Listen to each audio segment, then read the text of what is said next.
Today's special Saturday episode of the BS Podcast brought to you by SeatGeek. As always, our presenting sponsor, the easiest way to shop for the best tickets thanks to their revolutionary grading system. Buy and sell tickets in just 2 taps on your phone. Everything fully guaranteed. Right now, my listeners get $10 off baseball tickets. The first time they use SeatGeek, just use promo code BSMLB. NBA is about to end. You need to start going to baseball games. Download the SeatGeek app today or go right to SeatGeek.com. We're also brought to you by Hotel Tonight, and if you're like me and you're not so great at planning ahead, try Hotel Tonight. It's an app that helps you find amazing hotel deals at the last minute up to 7 days in advance, perfect for a spontaneous getaway or indulging in a little staycation. All it takes is 10 seconds, 3 taps, and a swipe. What are you waiting for? Get in on those killer last-minute deals. Download the Hotel Tonight app now. We are also brought to you by TheRinger.com. That's where you will find an NBA column from me this week, I promise, as well as all of our great content that we have on sports and tech and pop culture.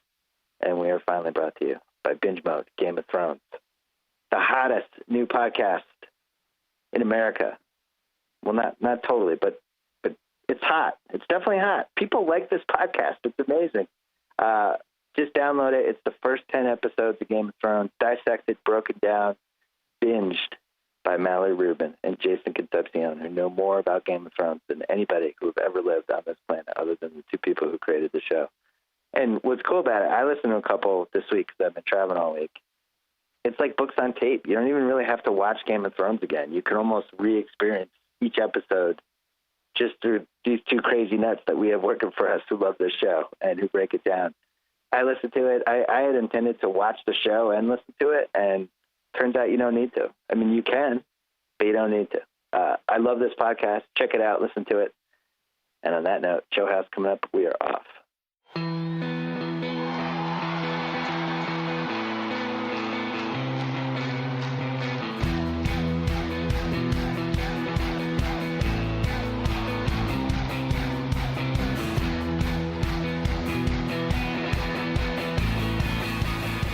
This is a rarely seen 3-time zone podcast. Kate taping in LA, Joe House in Washington, D.C., and I am in Middle America. Let's just say there's a soccer tournament that's not in California that my daughter may or not be involved. But I'm in Middle America. I watched Game 3 in person. I watched Game 4 on a TV in my hotel room. I fully expected the Warriors to win. So did my wallet. So did Joe House's wallet.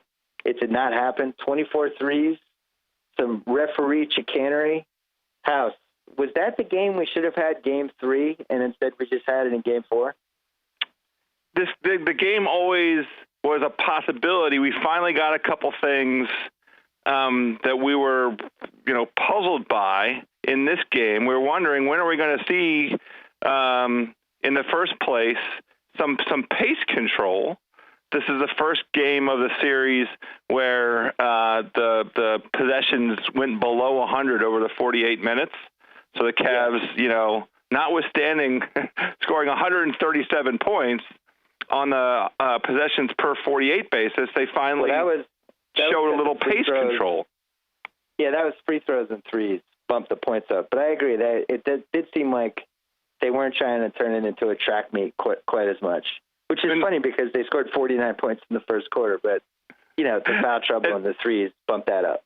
Yeah, and 86 by halftime. The other thing, strategy-wise, and I thought Danny Chow did a nice job of this overnight. He mentioned this in his column that's up on TheRinger.com right now. Cleveland defensively let Draymond take as many shots as Draymond wanted, and Draymond took more shots than Steph or Clay. Yeah. So that's good. And Curry sucked last night. That didn't have to be there. He was due to suck for one, right? He was due to suck, and he sucked. And he had been playing really, really well, and he didn't play that well. I went to Game 3. It was 113-107. It felt like the Warriors were kind of not deer in the headlights because they're a great team, but a little rattled. And I think it was 113-107 when JR had that chance to hit the 3 in the corner, and he took the 2 steps to the left, and he missed it. And then the Warriors scored. LeBron came down, did a follow-away turnaround, missed it. Warriors scored, and the game just kind of snowballed on them. It was stunning. It was about as fast as I've seen a game turn in the finals like that. It actually weirdly reminded me of the junior skyhook game in '87, Lakers Celtics, where the Celtics were up like 6 or 7, and then like somebody made a shot, Coop hit a 3. All of a sudden it was 1 point, and you're like, what happened? And that's what the crowd was like. Yeah, that's you just beat me to the punch. I wanted to ask you about the crowd reaction because you were also at Spurs Heat. Was that 3 years ago? Yeah. Yeah. Oh, that was in Miami. Yeah, that was the in Miami, exactly. 5, and they flipped it. Yeah. The Cavs fans were fantastic, super loud, angry. They're just angry at every call. It was funny because the Cavs were, I thought, getting more favorable calls than the Warriors did, and yet the Cavs fan, anytime there was a foul, they were just losing their mind. And they really thought they were going to win. And it just kind of, turned. And it was, it's been dissected ad nauseum, but the coaching negligence in the last couple of minutes was really bad. Like not getting a 2 for 1 after Durant hit the 3, which, by the way, anyone who's watched Durant for 10 years, I know LeBron was tired, but wouldn't you bet your life he was going to pull up and take a 3 from? That's the spot. You just need to run at him. The 3 is so much worse for you than the 2 at that stage of the game, too. Yeah. You had your spot at the foul line. I knew you were going to shoot from there every time. Durant, it's like Durant's taken a million threes from that spot, and they screwed up, and then they screwed up the 2 for 1. And I'm okay with Kyrie going for one-on-one because, as we saw last night, he might be one of the best of all time at it. And, so anyway, it evened out. It feels like game 3 was the game 4 should have been. And game 4 was the game 3. Cavs on fire. They get every call. They cut the series to 2-1. So it's logically it evened out. Here's the first question I have for you. Kyrie is now, I'm trying to think, is there ever been a better offensive point guard that you've seen? Because obviously Curry has the threes and he has all this other stuff, and statistically he's better. But from a pure, we have to stop this guy and we can't standpoint, I don't know if I've seen anybody better. We always are mindful of not over-exaggerating what's right in front of our eyes and the hyperbole. But I'm sorry to use this man's name in connection with Kyrie because Kyrie still has a long way to go to accomplish who I'm about to say. But Isiah Thomas is the guy that I think of who is an unstoppable scorer. Yep. He's the evolutionary version of when Isiah was in heat check mode, because Isiah didn't shoot threes like Kyrie does. And there's a couple things that he does that I've just never seen at this high level from a point guard before. One is, the terrible threes that he takes and makes, which aren't terrible because he makes them. Only Steph is really in the neighborhood of non-forwards, guys that just can make 28-footers with a hand in their face, falling backwards in the blink of an eye. There's no bad 3 for him because he makes them. Right. And it's really just him. If you just think about guards under 6'4", would you put Dame Lillard in there? Like, I'm not positive I would. I feel like Kyrie and Steph are just one notch above anyone I've ever seen in my life. And then the other thing is, his drives and finishes, which we knew last year. It's not like any of this is a newsflash, but just to watch him do this on a higher stage, I think he's the best that I've seen of any point guard or any smaller person. I want to be fair to Dame. I think Dame's got the game. He just, because of his team situation, the franchise that he's on, they're not only cracking the first round of the playoffs, so you're not going to get this extended run. And Kyrie also has the benefit of playing with the very best basketball player on the planet of the last decade. So what does that create for him in terms of opportunities? And really, more than anything, confidence. How can you not be confident if you got that guy on the floor with you at the same time? But with all of those qualifications, he's still an incandescent, unstoppable scorer. We haven't seen a guard scorer like this. The thing that distinguishes him, now Steph does get to the rack, and he's very, very good at the stutter step and the misdirection.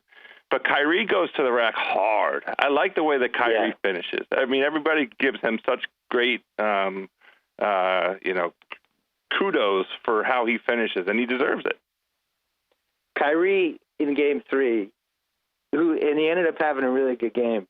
I thought Klay Thompson was spectacular in that game on both ends. Offensively, he was great. Defensively, the stuff he's doing to make Kyrie work for his shots was at a whole other level. I mean, not Pip and Kawhi level, but a notch below. How hard he was making him work and stretching, and just like he was every step of the way with him. And Kyrie still went off. He had like 39. He's going off every game. He's been on a tear since that Boston series. Yeah, so he's had 3 games now. If you look at that Boston Game 4, which I think that was a game they were going to blow if he didn't do what he did, just because LeBron had the 4 fouls, some of them and swung against them as bad as my Celtic team was. But then these Game 3, Game 4, like it's just ridiculous what he's doing, and I don't think he made any of the All NBA teams. I'm pretty sure he didn't, and I'm really starting to wonder if we need to reevaluate how we do these All NBA teams. Because if you're just going backwards, Klay Thompson and Kyrie are 2 of the best 15 players in the league. And if you're in the biggest series of the year, you want either of those guys on your team as one of your best 5 guys. And I don't know what that means, but we need to figure that out. You know that Klay got bumped. I mean, it was essentially a numbers game. Kyrie got bumped because Cleveland went 23 and 23 over the last 46 games. I mean, so those are regular season awards, accomplishments. I know, but I'm starting to wonder if maybe with All-NBA, they'll never do this, but maybe we just wait to watch the whole season before we decide on any of this shit. It just feels weird. Or just make it very clear that these are regular season awards, or make a playoff version of them. Or I like that. You beat me to the punch. I want a playoff version of MVP. I want a playoff version, not just, finals MVP. I want playoffs MVP. I want all NBA team for the playoffs.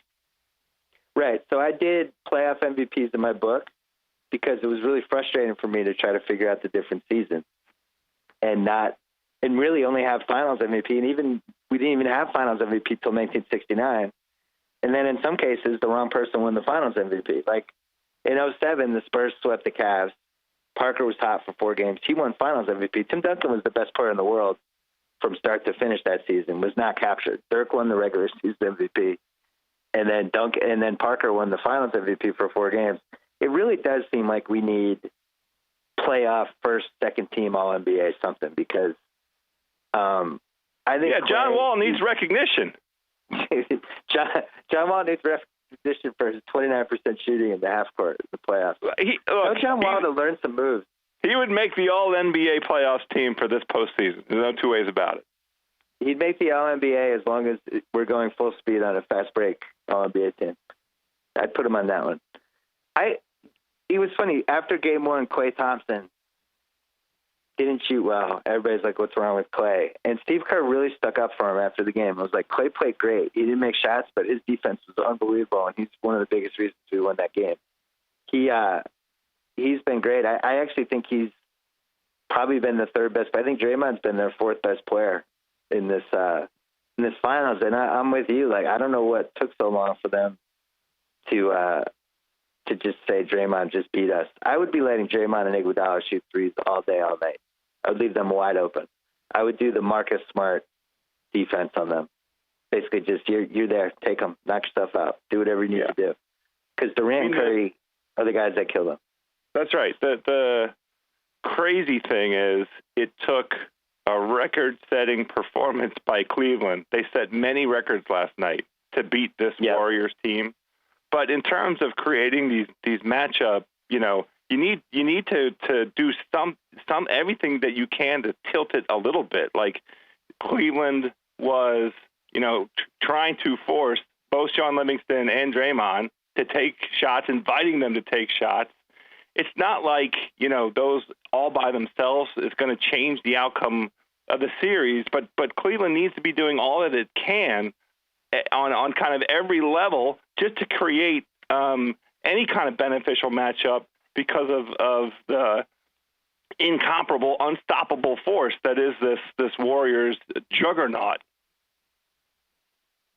I mean, they should have won Game 3, in my opinion. I really think they choked. And it was a choke of strategy. It was a choke of playing LeBron too many minutes at too fast of a pace in the first half and just wearing him out. Which I just don't understand one of the legacies of this finals to me is, like, why was it a good idea to have LeBron in fifth gear in the first half of Game 1, 2, and 3? What was the point of not pacing him at all? Well, let's I don't understand. Last night I feel like let's dissect it. Do you think that anybody other than LeBron had a role in making, determining that approach? Yeah, you're probably right. He probably overestimated his own abilities and his own endurance abilities. Maybe he was too hyped. Maybe he got caught in the moment. Yeah, I mean, I think that's his competitive spirit. You got to leave something for the fourth. He was. I went to 1 and 3, and he was just flying.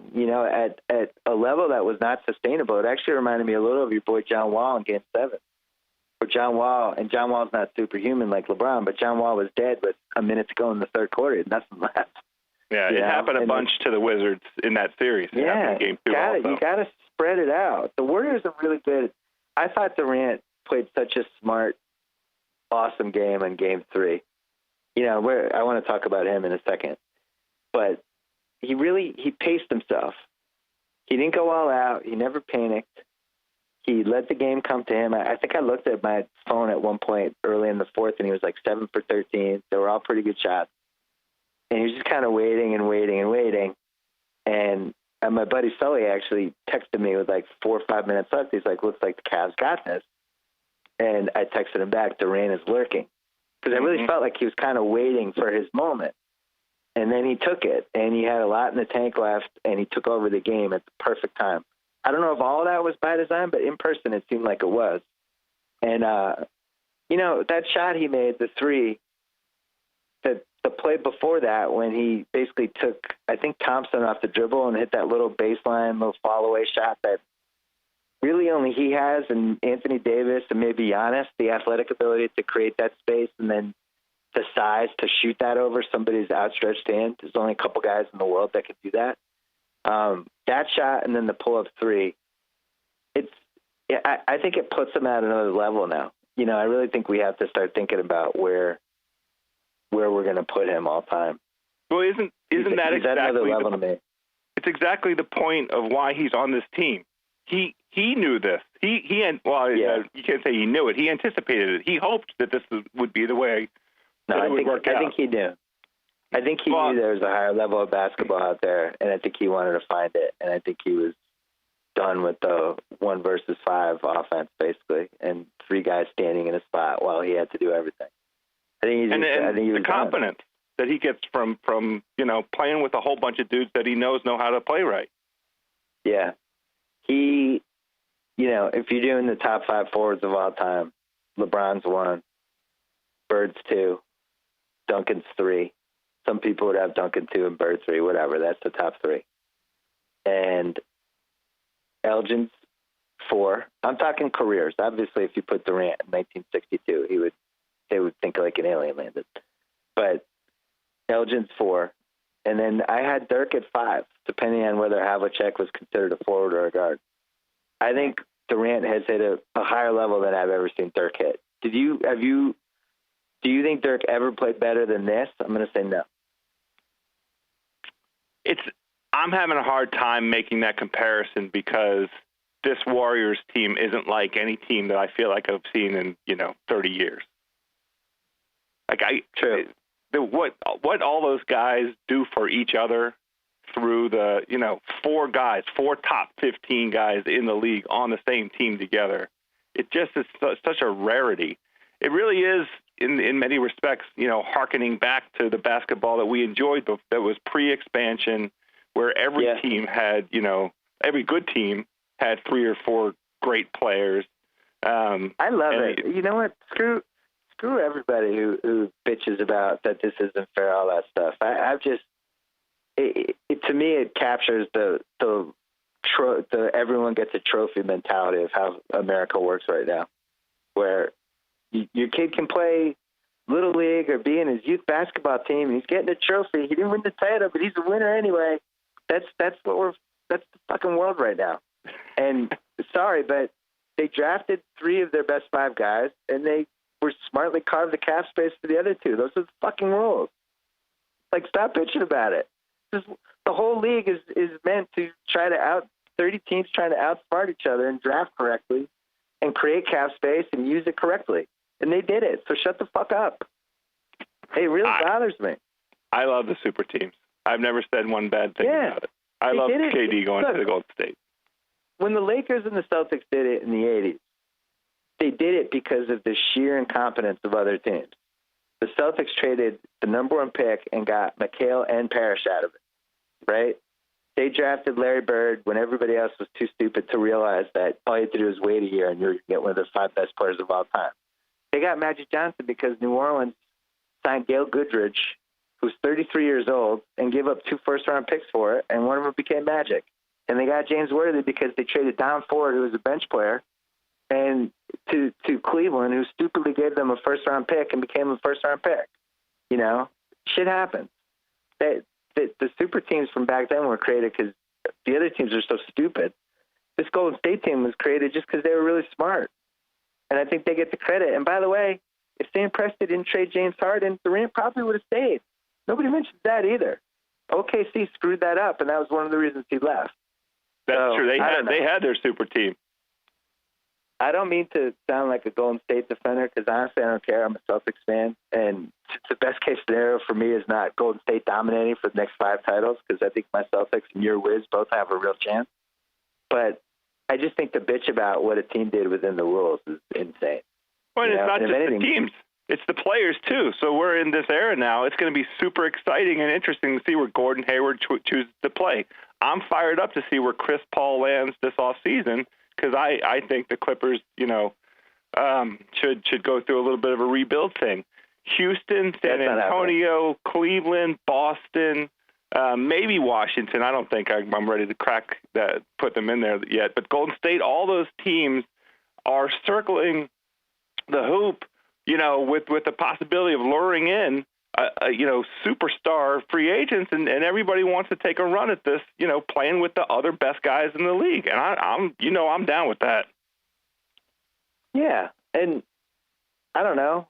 I would say if we're going to bitch about teams in this series, what about the fact that Cleveland won the lottery 4 times in like 11 years? This is a 30-team lottery system. The system is so screwed up that Cleveland won in 2003. The guy left in 7 years because they couldn't put a good enough team around him. They won the next year's lottery. They won the lottery 2 years later. So they won again in 2014. And now they have Kyrie and LeBron, who are 2 of the 8 best players in the league, both times because they were completely incompetent. So if you're going to bitch about one of the 2 teams, I think it makes more sense to bitch about the fact that Love, Kyrie, and LeBron are all on that team because Cleveland was incompetent versus the team that was competent that put whatever together. I don't know. I think it goes back to the whole trophy mentality bullshit stuff. But I like watching. Playoffs sucked. They were disappointing. But to me, it was worth it for these last 4 final games. I loved all of them. Even the first 2 games that were blowouts, I thought were just really, really super entertaining. Hold on. We got to take a quick break to talk about Wink. Oh. House. Our wives love whining about our faults. They really love wine. That's why we signed them up for TryWink.com because they made it so easy to get exceptional wines from all over the world delivered every month right to our door. It's a personalized wine club that recommends wines specifically for members based on the results of our palate profile quiz. You just go to TryWink.com, TryWinc.com. Take your feedback into account. They do. So they can learn more about your preferences with every order. For House, it was easy because she just put in, my wife will drink all wines at all times. That was it. That was her. No, she's white. She doesn't like the red. White. All white. All white. All white. I don't care. As long as it's white, I'll drink it. Join for free, skip any month, cancel anytime. They even have a 100% satisfaction guarantee. You'll never pay for a bottle you don't like. Sign up for Wink right now. Get introduced to new and rare wines that you can't get anywhere else. Find out for yourself why me and thousands of other satisfied wine lovers are raving about Wink. And Wink is offering my listeners $20 off your first order plus complimentary shipping if you go to trywink.com/BS. Fine wine personalized for your palate coming right to your door. That is TRYWINC.com/BS. So you're not ready to put Durant over Dirk yet? No, I mean, okay, that's fine. Dirk single-handedly won a finals. Dirk's already got the finals MVP. Durant's right there, but they gotta close this out. How do you feel about Curry if he's on two different title teams but doesn't get the finals MVP on either of them? I'm fine with that. He's got two MVP regular season MVPs. Okay. The finals MVP can be a little bit of an aberration. Tony Parker is a finals MVP. I saw some stat. It was like guys who have won two MVPs and two titles, and there were only like 9 guys on the list. Yeah, I'm not surprised by that. And it was like all the guys you would think would be on the list. It was like Bird, Magic, Wilt, Russell. I mean, it was MJ. Like a who's who of the best. Yeah. And then it's like, and Steph Curry would be on that list too. Well, and Durant a year from now if he wins the MVP, which I think is definitely in place. So LeBron James, who has been, as usual, ridiculous. He's putting up, I think, 31, 12, and 11 every game in the finals. For the playoffs, he's in the 42 club yet again, the 42 club I created in my book. Points, rebounds, and assists averages for the playoffs have to play 13 games. And for whatever reason, 42 becomes a great indicator for who's kicking ass and who's not in the playoffs. And yet again, he's doing this. O'Connor and I talked about whether there was a possibility he might go to L.A. a year from now, because that's been the buzz all over the place. And the stories are starting to trickle out. You're hearing more and more people talking about it now. What would you do if you were LeBron? Right now, I would chill. What's your game plan? What's the rest of your career looking like in your head? Let's say you lose the series in 5. Let's say they lose on Monday night. You have the luxury of being able to dictate your future on an annual basis. And I think what you do is you look around and, you love Cleveland. You brought a title to Cleveland. You have all that's not just friends and family. That's blood in Cleveland. Yeah. Can he feel like, will he say, we were in the finals every year after I came back, and we got you that one chip. I love you, Cleveland, but I'm now 34, 35 years old, which he will be. And started thinking with the crazy miles on him, like almost. Yeah. A year after next season, he'll have like 54,000 miles on him, including playoffs, I think. So I don't think it's nuts to think that he would look for a situation where he can play with other great guys. I mean, we just talked about this. All the great players want to play with other great players now. Can I posit this to you? Let me hear it. I think his best chance to succeed is to stay in Cleveland. I wouldn't want to leave Kyrie. Kyrie, who's a better wingman than Kyrie right now? Kyrie's unstoppable. I wouldn't leave Kyrie.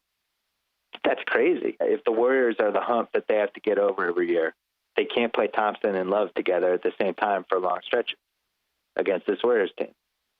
So either keep Love, which if you get rid of Thompson, now you have basically no rim protection whatsoever, or you turn Love into something that, can make you a little more dangerous. And I go back to February, and I really do think he'll deny it to the death, but I really do think LeBron was sending little spidey signals to his organization and his owner and his GM that he wanted to trade Love for Carmelo, because I think I'm glad they didn't do coming. That. Well, let me ask you: if Carmelo's in this series, what's different about it? Impossible to say. Melo's never played in the finals. Kevin Love has. And I've been pretty impressed with Kevin Love this finals. I'm glad that he's healthy for these finals. I'm not dissing Kevin Love. I'm just saying that, their best 5 players, they can't really play together in this series. They have to play 4 of the 5. And if you flip Love for Carmelo, now you could play Thompson, LeBron, Kyrie, Carmelo, and J.R. Smith or whoever, Korver, whoever. And that just makes more sense. Now, on the other end, they'd be throwing Melo into just as many high screens as they did with Kevin Love. But I don't know. I personally think they would have a slightly better chance with Carmelo in these games because it would just allow them to put better people on. Now you don't have to play Shumpert all these minutes, and you don't have to play Kyle Korver in crunch time and some of the stuff they've been doing. I don't like it. And the reason I don't like it is because we've never seen Melo play genuinely committed defense at the highest level. He's never made even a conference final, right? Has he played in the conference finals?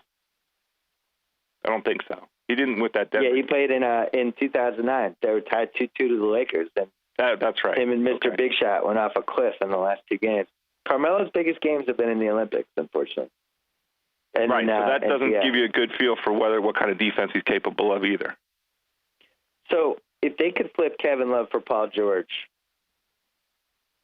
this summer, which is conceivable. It's not inconceivable, put it that way. And LeBron could have Paul George and Kyrie Irving on his team with Thompson as the quote-unquote Draymond Green. I feel like that's toe-to-toe at that point. I'm not there. I think Cleveland's better off.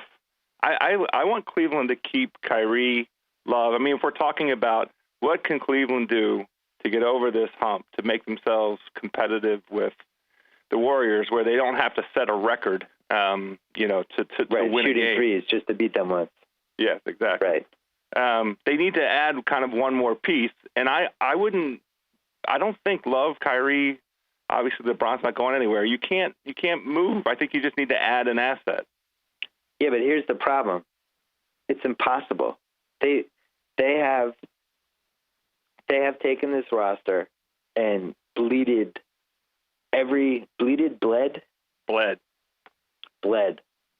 I'm a professional writer. Bled every single possible trade / move they could make out of this roster. There's no more assets to get.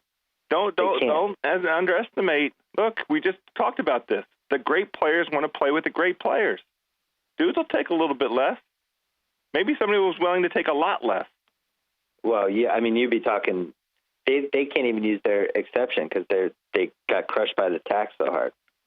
So I don't even. I mean, they would have to be somebody taking the minimum. I personally, to me, it's like if you can't play Love and Thompson together against the Warriors for long stretches, then pick one and trade the other and try to get something for the other because both of them have value. Well, so, you're not just solving for the one problem. I mean, I understand. As we sit here today, it looks like the Warriors could be built for the next, 3, 4, 5 years. But life happens. So who knows? Steph's ankle problem reappears, or So you're saying instead of making a trade, hire somebody to hurt one of the Warriors. I'm not saying that. I would never say that. You just said you hurt Steph's ankles. I didn't hear that. I'm just saying life happens is what I said. You never know. You can't try and solve for a single problem. There's 30 teams.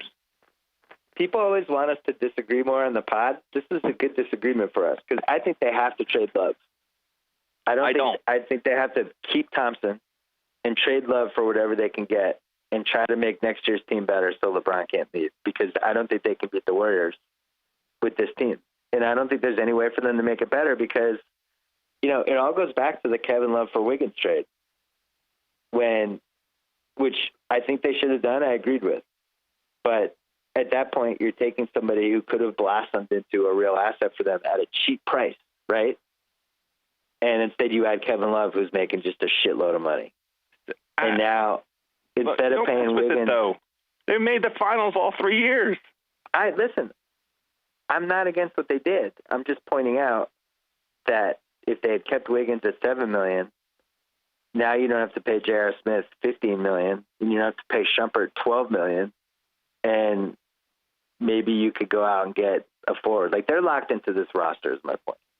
They lost all of their roster flexibility when they went all in on Love and Thompson and JR and Shumpert and all this stuff. And you could argue it was the right move because they made 3 straight finals, which is what you're supposed to do. I just don't know if they could beat this Warriors.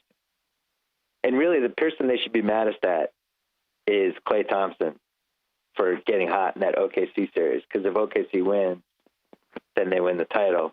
Draymond's nut punch is. If you're Cleveland, would you rather have last year's title or the Draymond nut punch never happening if you lose in 5 and Durant doesn't go there? The title. You always take the title. Yeah, I agree. But the irony of that title is it formed the Warriors dynasty. That title, Draymond nut punch. Well, no, it's a dynasty. I'm not sure we can call it a dynasty yet. Oh, it's going to be a dynasty. First of all, let's say they win Monday night. That's the best 3-year stretch probably by any team in the history of the NBA that didn't win titles all 3 of those years, I would say. Yeah, I think you're right. 15-1 in the finals. 73 wins last year, they don't win. They win the title the year before. Their record for regular season wins for those 3 years is a record, I think. Yeah, and then their record for just total wins is a record. They revolutionized basketball. I just think, I don't know if we're going to see something better than that. And they have 2 of the best 5 players in the league, which is also pretty good. Hey, wait, I want to tell you about something else. We talked about wine. Oh, I thought we were going to talk about Dwayne Wade's red hair. No. I want to tell you about thebblacktux.com. Oh. They've been looking great for a wedding or a special event. The easiest that it's ever been. You don't even have to dye your head red like Dwayne Wade. With high-quality rental suits and tuxedos delivered to your doorstep, the Black Tux is giving guys a new way to rent. The Black Tux offers a free home try-on so you can see the fit and feel the quality of your suit months before your event. The best part, it's completely done online. No trips to the Tux shop required. No creepy tailors breathing all over you. TheBlackTux.com lets you create your look. Choose from tons of stylish selected outfits starting at just $95. How much did the tux cost for your wedding? I don't remember. I didn't wear a tux. Yeah, I don't think we did wear tuxes. No, we were out. It was an outdoor wedding on the venue. So we weren't outdoor. Yeah. Well, I need a tux. You've known about. I would need a tux for this NBA playoffs award show that we're pining for. That's what I want a tux for. Okay. We'll get them from thebblacktux.com. Modern, made from fine Italian wool, highest quality in the rental market. Any issues, their expert customer care team will have your back every step of the way. After ordering, your suit will arrive 14 days before your event. You have a full 2 weeks to try it on, make sure everything fits, or if it's less than perfect, Black Tux will send you a free replacement right away. After you're done, drop your rental back in the mail. Shipping free both ways. It is so easy. Get started right now. Visit thebblacktux.com/BS to get $20 off your purchase. Speaking of tuxes, was thinking about our friend Chip Kane this weekend. Because it was my 25-year college reunion last year that I didn't go to. Chip Kane was there. Chip Kane, at his own wedding, passed out, partly hot church, but also because he didn't have the right tux. He had one of those heavy, hot tuxes, and it was like a fire-retardant suit that NASCAR drivers would use. And the combo of that and the heat of the church and maybe 2 to 25 drinks the night before, he just keeled over during his own wedding. So that's another thing that blacktux.com can help you with. Don't pass Find a breathable one. Yeah, find a breathable tux at thebblacktux.com/BS. $20 off your purchase. All right. So we didn't talk about the refs last night. It's going to be a hard conversation to have. I know. Do we even have it? It's probably not worth it. Well, here's the thing that I'm interested in. I want one layer more transparency into how the league plans for the refs in the finals. I couldn't believe my eyes with Mark Davis and John Goebel out there yesterday. What has Mark Davis done to make anybody think that he should be a ref in the finals? Yeah, I hate trashing the refs, but let's do it for 1 second. Here we are. Mark Davis is one of those refs, and we all have them. If you're really an NBA junkie and you love the league and you love your team and you're nerdy and lame enough to actually know who the refs are. Mark Davis is one of those refs that I see him, and no offense to him, I'm sure he's a nice guy. I'm sure he's a great family man, but I see him and I go, fuck. Me too. Mark Davis tonight. Right? So you felt that way too. And then when he did a Wiz Celtics playoff game, both of us were upset with him. We were both mad. Yeah, it's just when he's involved, the game just always seems to come off the tracks. And I don't get it, man. They have Game 4 is a Friday night. Game 5 is a Monday night. Just use your best guys. They know who the best guys are. They know who the best guys are. Their best ref. He should ref every game. Why can't he ref every game? These guys, these NBA refs, they ref 4 or 5 times a week. This is what I'm asking for, this transparency, that I want to see, what goes into the planning. The same guys could ref all the games. There's no question about it. The players play the games. The same. We could have the same refs for the whole series. They know who the best refs are. They grade them. They go nuts with who's who, and they've had a lot of trouble kind of grooming younger refs to become signature marquee refs. So somebody like Zach Zarba, who I think is pretty good, he's one of the younger ones. Goebel's another one of the younger ones. I know they have to take chances with the younger ones and hope they make it, but man, that was one of those crews. When I saw him, I was like, oh boy, that shouldn't be my reaction for the finals. Game 4, bring your best. Today's Saturday. It was a special emergency podcast. Well, and look, we also I went and got Tate. I knew Tate would do a good job producing it. It's also I didn't go on the internet and rent a producer for the podcast that I was hoping would do a good job. I went and got Tate. I feel bad about naming names, but we've already broken the seal. I mean, you've seen the stat. Mike Callahan has now refereed 12 straight Cleveland wins, and the last 3 times the Cavaliers have beaten the Warriors, Mike Callahan. Oh, that's true, Daddy. That is true. Oh, man. How do you like that? Let's just get off this topic. Yeah, let's get off it. I love all the people that work for the NBA. It's just not a good subject. But I really do think that you're looking at something that took them way too long to care about, which was referees, and where to find them, how to grade them, how to find new ones, how to develop them. This is something Mark Cuban was bitching about, and I was writing about in 2006 as the biggest epidemic in the league. And I don't know if epidemic's the right word. Biggest issue? It's not the biggest, but it affects the quality of the product, and you just don't want 22 free throws in the first quarter for Cleveland. I mean, you just don't want that.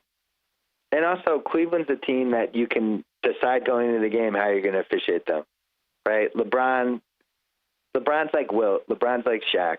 You could call 45 fouls on guys guarding LeBron. And same with Kyrie when he's going to the basket. Like, it's just so hard to call it.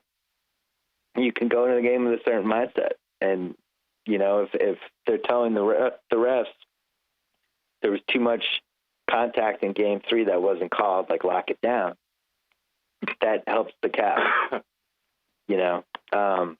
Anyway, it's not worth. Cleveland would have won anyway, I think. But it also felt like a game in the first quarter where it was like to not have Clay in there is so damaging for Golden State because he's by far their best guy in Kyrie. Yeah. And if you're just going to knock him out of the first half, like, oh, gee, I wonder how they got to 86 points. It wasn't just that, but it was part of it. So what happens in Game 5? I think it's going to look like games 1 and 2. I tweeted mid-game last night that I thought that the way the game was going in terms of the efficiency that Cleveland had scoring-wise was a very bad omen for the ultimate outcome of the game.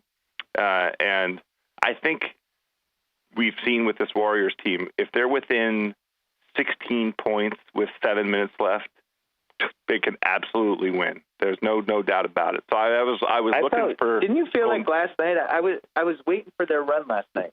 Me too. Exactly. I just went. They got it to like 12 a couple times, And I almost tweeted, like, the Cavs better not let this get to single digits. The problem with Twitter now is if you tweet something like that and then it doesn't happen, everybody they love shoving it in your face. Well, you could just say, when I tweeted mine, and I think Golden State was down 25 or something, I said that I realized how stupid it was that what I was about to say. So you could just make fun of yourself. People were nice to me. They told me I was stupid. But I think it's going to be like games 1 or 2, and the reason for that is because last night every Cleveland player who played at least 10 minutes shot over 50% from the field, and I don't think that's going to happen in Golden State on Monday. We should talk about Golden State's defense, though, a little bit. Lack of defense from last night. Well, but here's the problem, though, and this is why modern basketball is, I think, becoming harder and harder to gamble on. You just don't know when the game's coming. When you have two teams like this, you don't know when the game's coming when somebody's get 24-3. You know? How do you know? It's like roulette. I mean, you're just watching the ball roll around. You hope it's red or black. The Cavs aren't going to hit 24 threes in Game 5. But if I were them, I still feel like they have a move that's almost like an NFL playoffs move, like a strategy move, where they could just go super slow in Game 5 and try to pace it so that LeBron can peak in the third and fourth quarter. You just go, you post LeBron up, take your time on possessions, don't let the game outflow, almost like their Game 7 strategy, which is the way I thought they were going to play the whole series. Don't do what they did in Game 3. We talked about this at the outset of the series. I know. But this is the game I would do it. I would have a completely different pace for this game and just try to make it a game that's like the outlier, weird, fucked up game. Well, you know, one of the ways to do that, speaking of the refs, if you do reintroduce the bully ball and try and, you know, make the refs keep you from being as physical as you might be. I mean, I think it's about time to ratchet up a little bit of the physicality now. Yeah, I agree. I don't think their role players are going to show up like they did these last two games. You're not going to get anything from J.R. Smith on the road. Just hasn't happened in this series. I don't really trust. I trust LeBron. I trust Kyrie. I trust Love to an extent. Thompson has had a really strange series. I don't know what to make of him anymore. Darren Williams, like, signs of life in Game 4 compared to Game 3, where he was just a waterlogged corpse. But I don't feel like they have that kind of wild card X factor, dude. It could be Korver. Maybe. By the way, I haven't done a podcast since Game 3. I thought that was a great play. I was fine with that play. Oh, absolutely. Setting up the play for Korver. He got a nice corner three. He's probably one of the best 5 guys of all time at that shot, and he was open, and he got a good shot. I think he's the best in the league with that shot this season. Yeah, I was fine with it. Me too. And for all the people who are like the hero ball people, you know, you don't win titles unless other guys on the team make shots. Everyone's tried. Even you said it early in the podcast. You're like, Dirk single-handedly won the finals in 2011.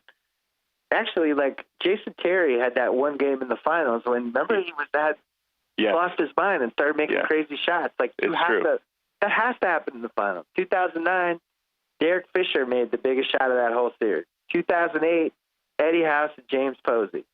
You go on and on. It's always the role players that end up swinging games. And, Mike Miller had a game in the finals a few years ago. Mike Miller. Ray Allen won 2013, saved their ass. 2014, Danny Green. It's always the random dudes. So I like the Korver play, and I would run it again if I was them. Let's say the Warriors win by 20. Where do you put them all time? I'm only hesitating because the proper way to assess them, to me, is it's a 3-year run. I mean, we talked about this a little bit earlier. They've accomplished things that the league's never seen before in terms of regular season wins. If they go 15-1, it's only been done one other time. So that 3 straight finals, winning 2 out of the 3, 15-1 in the playoffs. It really does.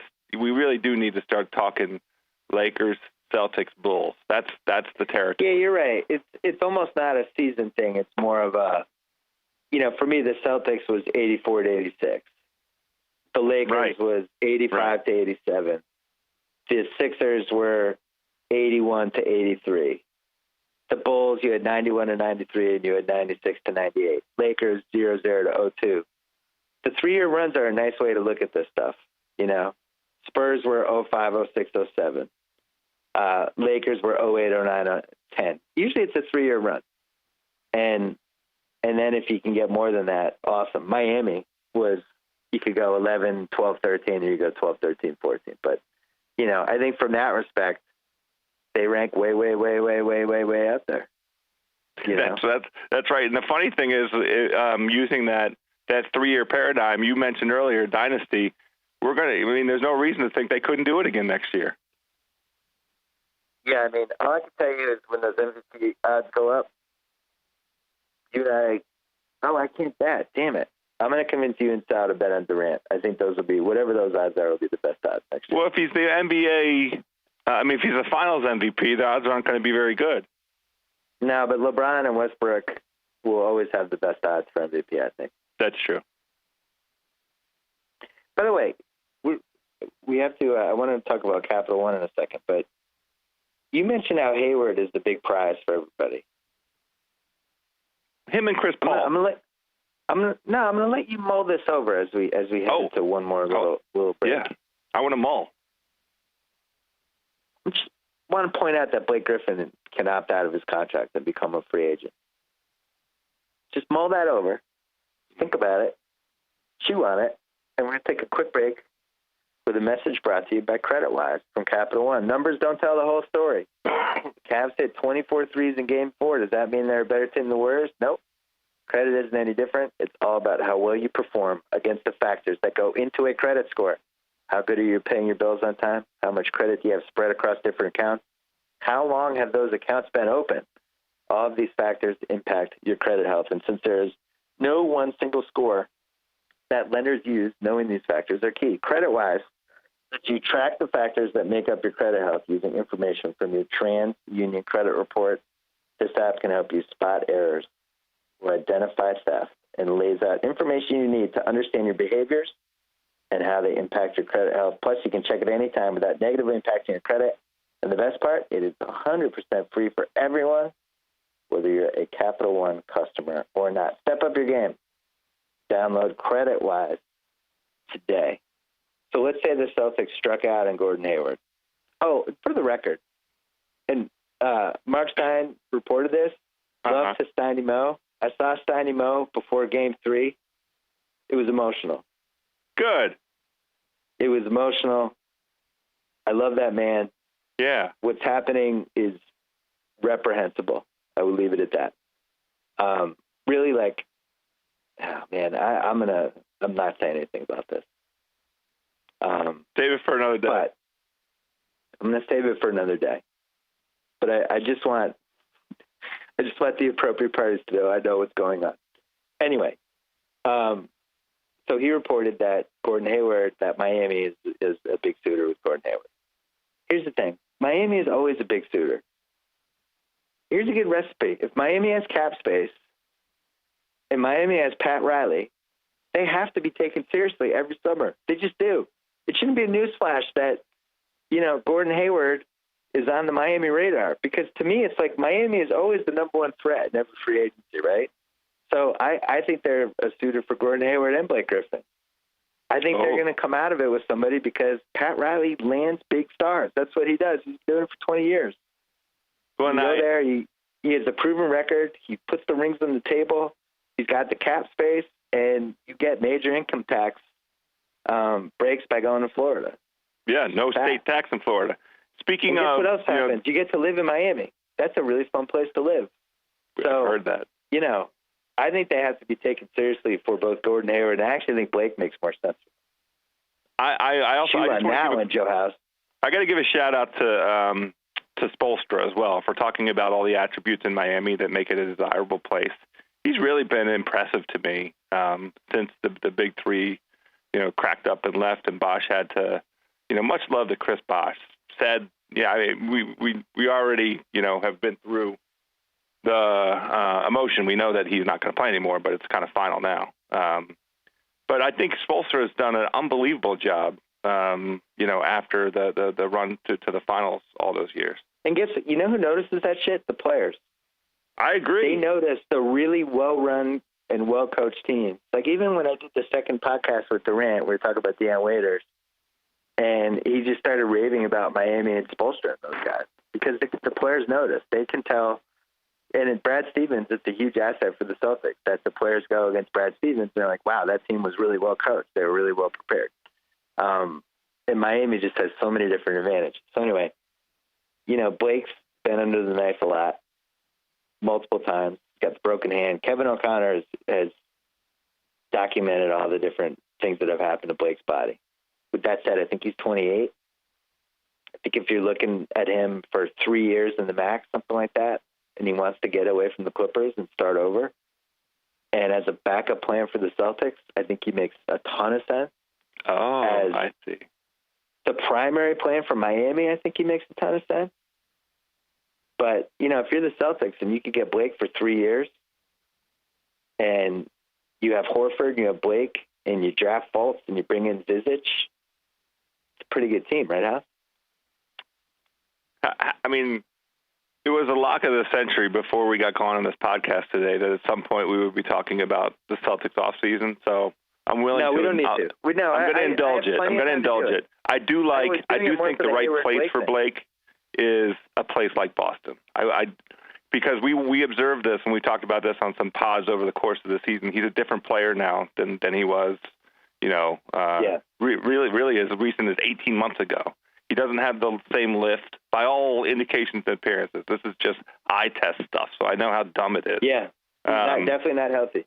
But not healthy. And what version of Blake are you getting, and what's your game plan for those 3 years if he's only going to be able to play 60 games a season? If that's the kind of player that he turns out to be.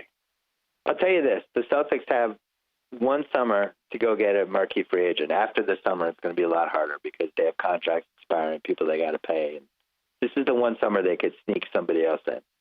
And Hayward and Blake are the guys that make the most sense. And ironically, both of them make a ton of sense for Miami too. I think Blake actually makes more sense for Miami than Hayward. They have a lot of swing guys.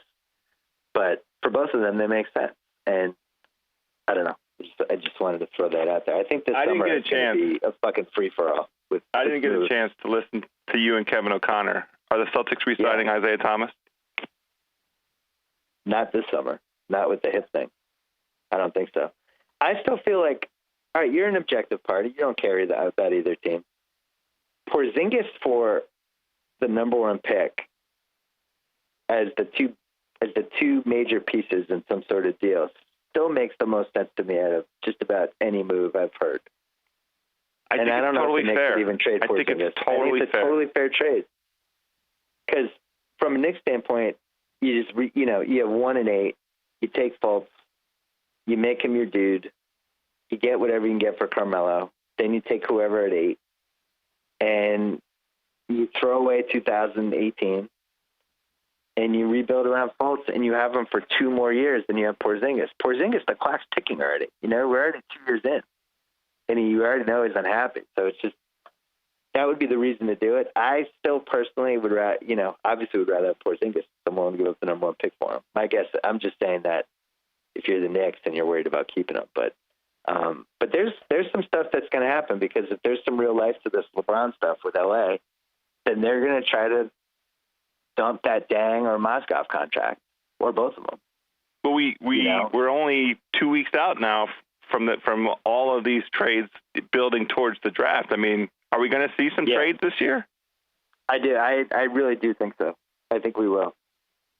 I think it's too logical for too many of the teams involved to do stuff. Philly, Fultz makes the most sense for Philly of any team in the lottery. The Kings love Fox. The Suns, Lonzo and the Suns would be fantastic. There's all these fun matchups with the lottery and with players and with teams and the supporting cast they have. And then that the right teams have trade assets at the right spots, right? The Kings have 5 and 10. The Suns have 4 and then a whole bunch of stuff and cap space. The Sixers have 3 and all these different moves. Like somebody was asking me, would you trade the number 1 for Ben Simmons? Which is a trade that I think makes a lot of sense for Philly. I don't know if I would do it if I'm the Celtics. I'm a little worried about my son. Coming off the broken foot. We don't know if he can shoot. I think Fultz is more of a sure thing, right? It's impossible to say. You never know until the lights are on with the guy that's only been in college 1 year. Before the season started, we were kind of talking about, is Brandon Ingram going to be a guy that is going to really surprise everybody? And you know what? He didn't surprise anybody. He sucked.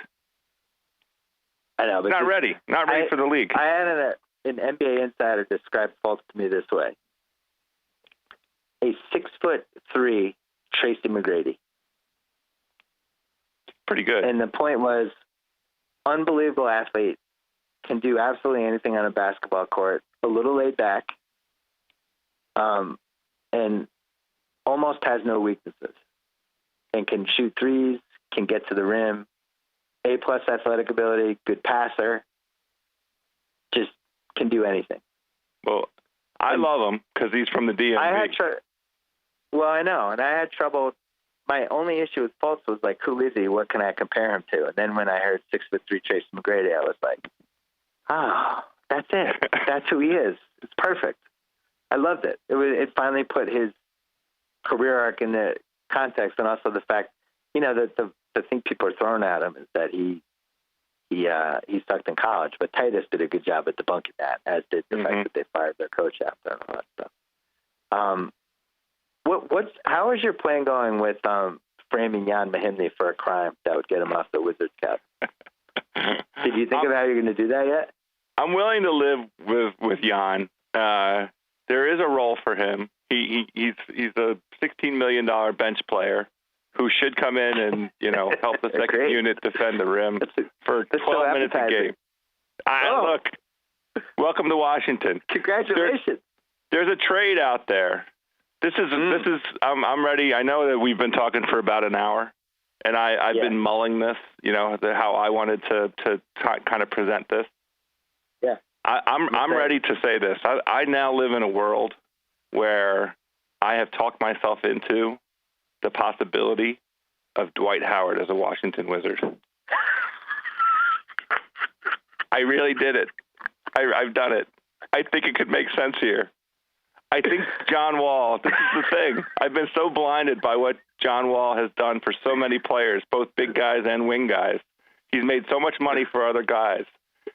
What if he could revive and revitalize Dwight Howard on the pick and roll? What if? I've been very quiet about it. This is the first time I've said it out loud, but I've been mulling it. I was going to read you some emails today, and because I didn't know, I thought if we ran out of steam, I'd have some emails ready for us. Paul from Denver asked, "Is there any way we can get Dwight Howard onto the Warriors roster this summer? Releasing the Dwight Bola virus in the Golden State locker room would be a great test of its potency." I thought that was funny, and now you want to. I didn't say I wanted them. I'm just thinking about it. I talked myself into it, how it could work. Would you trade Mahimny and Kelly Oubre for Dwight Howard? No, can't trade Oubre. Okay. Got to have Oubre. Mahimny, I would trade Gortat. How much are you giving Otto Porter? Not the max, but he's going to get the max. Let's do a couple quick emails, and then we're done. Chris in Texas. If the aliens challenge us to a game of basketball, my first call is now to KD, not to LeBron anymore. Chris asks, am I right or am I an idiot who overreacts too easily? Here's my answer. The call still goes to LeBron. God bless KD. I think he's been on the exact same level as LeBron. I think it's now a legitimate argument. This is the MJ versus Drexler situation that we always wanted in '92, and then MJ just pulled Drexler's heart out of his body and took big bites out of it. KD versus LeBron is it's fantastic. It's 1A, 1B to me. LeBron is still the first call. Yeah, no doubt. It's not even. Okay. I'm not going to go through any rationale. It's LeBron. Jack from New York asked, why would LeBron losing the series negatively impact his legacy? Did Jordan ever face a team as good as the 2017 Warriors in the playoffs and win? My answer is no. I think the 93 Suns were fantastic. Mm-hmm. That was a really great team and kind of an early version of the basketball we're watching now, although they weren't as good at shooting threes as these teams.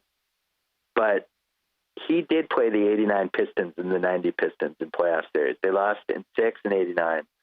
And in 90 was a slugfest, 7 games. Scotty got the migraine in the 7th game. I'm just telling you, for people under 25 who don't remember this stuff, probably under 30, like those Pistons teams were fantastic. Unbelievable. They were fantastic. And he took the 90 Pistons to 7 with a very, very young team. And I think a new coach. I think that was Jackson's first year. Mm-hmm. But that 90s Pistons team was off the chain. And it's actually a really fun argument if you had the 90 Pistons versus this Warriors team with Isiah and Dumars and let's say the 89 team because that was a better team.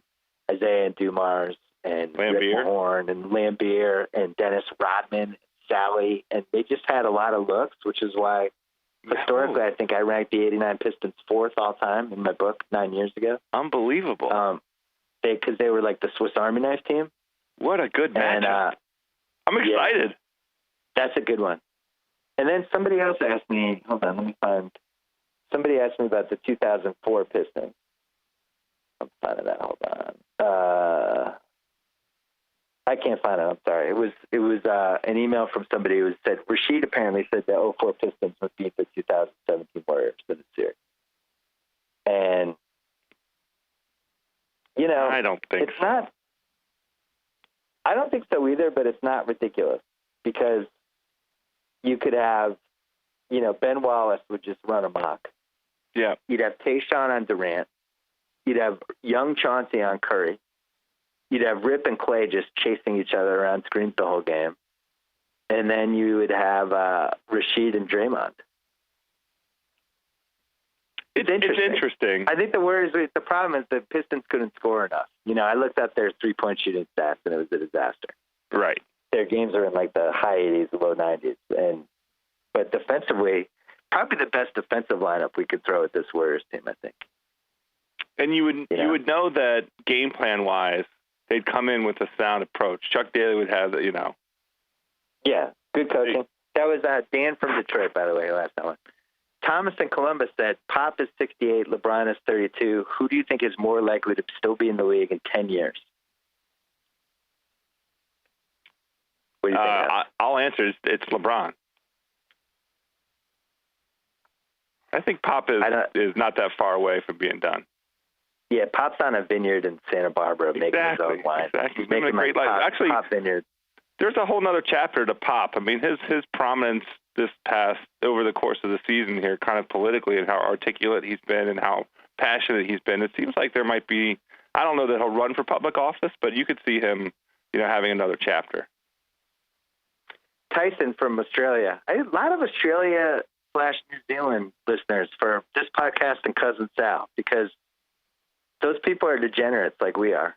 That's why I thought about it, put some thought into it, and I think Sal and you and me, we're all like honorary Australia and New Zealand people because they're all degenerates. I agree. I think that too. I get so much nice things from people from Australia. Anytime they're in D.C., like, hey, Alice, we're in D.C., where should we go eat? I always respond to those. So, yeah, maybe we should open a Ringer branch in Australia because obviously they dig our stuff. But he says, I'm a pretty big Cavs fan. I recently texted my brother telling him I'd slice off a piece of my foreskin if the Cavs came back to win after being down 3-0. If the Cavs do win, do I really need to do it? Or am I disrespecting the basketball gods if I don't? I'm sorry, you got to do it. If they come back from 0-3, you have to slice off some of your foreskin. Do you agree? Can we end on this? Can this be the last one? I mean, I don't want to talk about it. I don't like this idea. You want that to be the last one? Why did he write that? I don't know. Because we're Flash listeners. He's Australian. Chase from KC wonders if the Cavs come back down from 3-0 and LeBron wills them to a finals victory, is the debate for greatest of all time officially over? It actually might be. That might be the flip that we needed. Because it's never happened. If LeBron pulls an 0-4 Red Sox. Yep. Wow. Oh, could he be over MJ though? Could he really be over MJ? Last one. What current NBA players would you choose if you had to beat the Warriors' lineup of death in a sudden death Game 7 scenario? I assume that you're allowed to use Cavs in here. I came up with Anthony Davis, Paul George, LeBron, Kawhi, and Kyrie. Okay, yeah, Kawhi, yes. LeBron. You're basically keeping the Cavs, but improving them with Anthony Davis instead of Thompson, Paul George instead of Love, and Kawhi instead of J.R. Smith. It's funny. You know what? I personally, and I know that this is going to sound funny coming from me considering my view on this guy previously. I'd rather have Russell Westbrook than Paul George. I would swap out Paul George for Westbrook. I don't care about the size. I wouldn't. I'm talking about my heart. life's dependent on because I think Westbrook would try to shoot 35 times. Non-Cavs lineup for me would be Davis, Paul George, Kawhi, Harden, Conley. You left Westbrook off both. Yeah, because I want to win the game. I'm not interested in somebody going for his own death. No offense, Westbrook. The David from Flemington, New Jersey asked, watching Game 2 of the Finals on Sunday, watching how great Durant was on both ends of the floor, I thought to myself, is this what Giannis would look like if he had a jump shot? The answer is yes. Giannis, by the way, is going to have a jump shot. Everything I've read and seen and watching him play, he's working on that jump shot. He's working on it. He's working hard. He's working on it. He's been in touch with the other aliens from his UFO, and he might have more people coming. Last one. This will really be the last one. Andrew Garcetti writes, as a morally dilapidated Knicks, Jets, and Mets fan who has never seen a championship in his 26 years, which of those teams do you feel is closest to a championship? Well, this Knicks, feels like a Jets, setup. Or Mets? This feels like a little bit of a setup. I'm thrilled to say that it's my National League East nemesis, the Mets. I just had a very nice conversation with Noah Syndergaard earlier this week. Got to spend some time with him, with Thor. Great guy. I told him, we put aside our basketball difference, our baseball differences, pardon me, and we have a mutual hatred for the Dallas Cowboys, and we both love Cholula hot sauce. So the Mets is my answer. Okay. I'm adding World War III to those three options, and I'm picking World War III. Do you have a pick for Penguins Nashville tonight? I'm rooting my balls off for Nashville, so that'll be my pick. Okay, me too. And I wish PK Subban had punched Crosby right in the face. I was disappointed that he didn't do that. Thanks to thebblacktux.com. They'll help you create your look or choose from tons of stylish selected outfits starting at just $95. Ordering your suit will arrive 14 days before your event. Try it on, make sure everything fits. If not, the Black Tux will send you a free replacement right away. To get started now, visit thebblacktux.com/BS and get $20 off your purchase. Again, that's thebblacktux.com/BS. Don't forget to listen to Shaq House, U.S. Open coming up, right, House? We got the Open preview show. We're recording it Monday night. It'll be up late Monday, early Tuesday. A lot of picks, and I think I'm making a guest appearance this week on Against All Odds to talk with the Cuz about some U.S. Open props. We're going to talk about whether or not anybody's going to make a hole-in-one. There's some good odds out there. Excellent. I'm very excited to hear that. We already put a little on Bubba Watson, right? We did. We put a little taste on Bubba. This Aaron Hill golf course, first time hosting a U.S. Open, big ballpark, nice place for a big hitter. Bubba hits the ball long. I saw him on Game 3, and I knew I had bet on him at that point. I just kind of gave him good vibes. Thanks to Capital One, they created the CreditWise app so you can check your credit score anytime you want right in the app. It's free for everyone. Download CreditWise today. Availability depends on presence of credit history from TransUnion. CreditWise is offered by Capital One Bank USA and House. This was a pleasure. Thanks for dragging your hungover bones onto our Saturday special edition podcast. I hope it wasn't that obvious.